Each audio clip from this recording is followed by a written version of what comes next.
Round 14 of Allianz Premiership Women's Rugby saw 4 action-packed games before a mid-season break.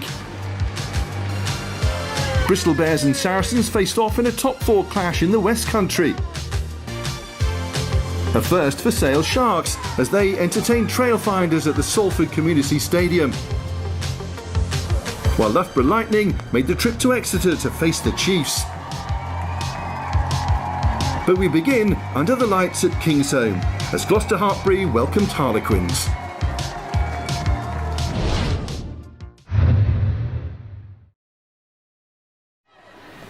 Commentary comes from Nick Heath. Tuima. Oh, looked like she was winding up the big one, but it was the soft one instead for Heather Cowell, and it's Heather Cowell against Lakey George. There's only one winner. Heather Cowell getting through, but Mohan coming across to make the tackle. Captain's responsibility. Quins can reload. It's Tuima away for Scott. Scott that time met by George. Harlequins will wonder how they haven't scored yet. So close. It's Brown for the line and for the score.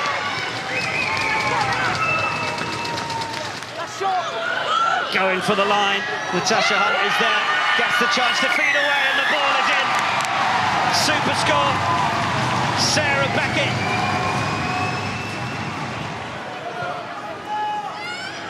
Mohan out for Muir, and now it's Muir who's stepping through. More Muir for the line, what a score!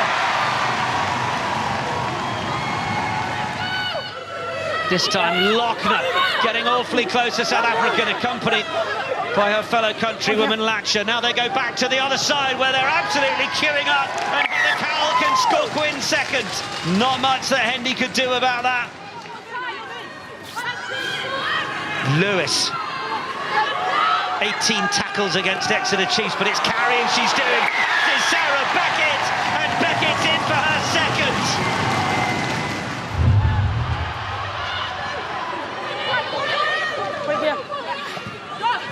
Beckett driving towards the line. Or was it going to be the Beckett hat-trick?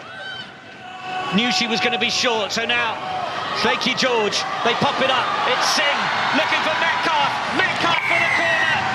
Gloucester Hartpury have their 4th try. Bonus point secured. Hunt, George, over the top. This for Hendy. Hendy to finish against Cowell. Hendy will beat her there.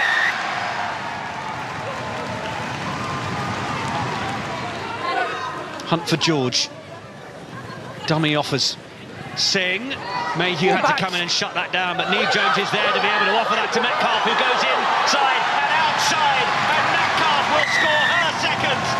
And Gloucester Hartpury are tearing their way through Harlequins.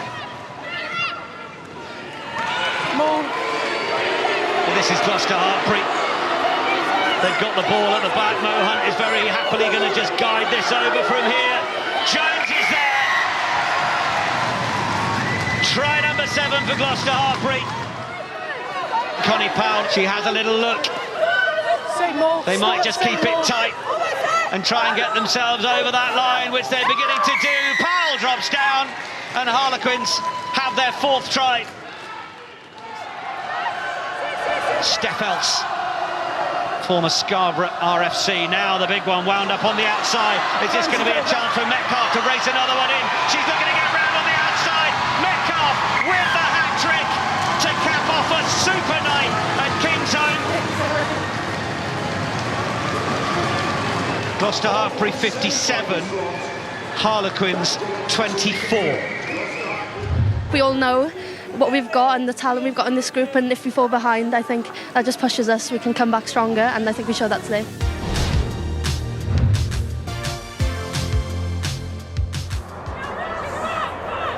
Next to Shaftesbury Park, where 4th place Bristol hosted Saracens, who are 2nd in the table.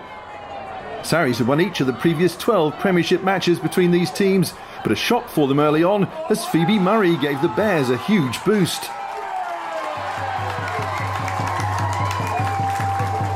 And still with only 6 minutes played, they struck another big blow to extend their advantage to 14 points, thanks to this converted try from Renika Bonner. But Saracens are the leading scorers in Premiership Women's Rugby this season, and they reacted well to those early setbacks. A quickly taken penalty by Leanne Infante created the opportunity for their first try of the game. 14-10 at the break, so who would push on to victory in the second half? Saracens had won the reverse fixture 32-10, but this was turning into a very different encounter and Bristol were on top. A powerful maul emphasised the Bears' determination not to let their advantage slip. Lark Atkin-Davies carried the ball over the line and the gap had grown again. The home side then switched from power to precision for the next try. A delicate chip from Holly Aitchison gathered by Murray. Now it was 28-10. Saracens were heading for only their second defeat of the season, and a wonderful afternoon for Bristol was finished off in style.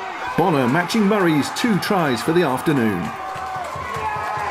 Bristol Bears 35, Saracens 10.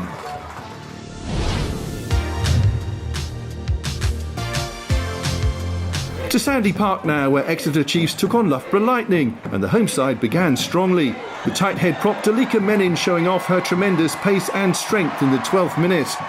It was her 5th try of the season, and her 3rd in the last 4 matches. But Loughborough Lightning came into this game off the back of a vital victory over Sale Sharks. They won that one by 38 points to 15, and they were on the scoreboard in the West Country after 16 minutes.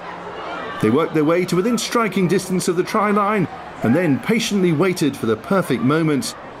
Despite some brave defending from the Chiefs, that moment finally arrived for captain Rachel Malcolm. Exeter had been forced into an early reshuffle after Katie Buchanan went off injured, but they clearly had an excellent replacement in Japan international Kanako Kobayashi, and she was determined to make the most of her opportunity. That try restored the lead. They'd won the previous 3 league meetings between the sides and they were heading for another victory, as this converted tap-and-go try from Hope Rogers put them 12 points ahead at the break.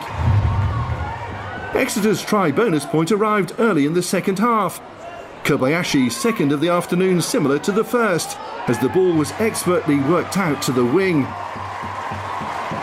Then, as the game entered the final 20 minutes, a big moment for Nicola Friday, as she found the perfect way to celebrate her 50th appearance for Exeter Chiefs, on hand to make the most of turnover ball from a lightning scrum. Exeter had won the first meeting between the sides 27-19 back in December, but this was turning into a more emphatic success.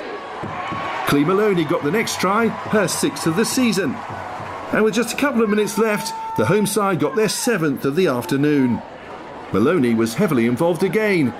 Her line-out throw set up the attacking position, and strong carries from both Maloney and another replacement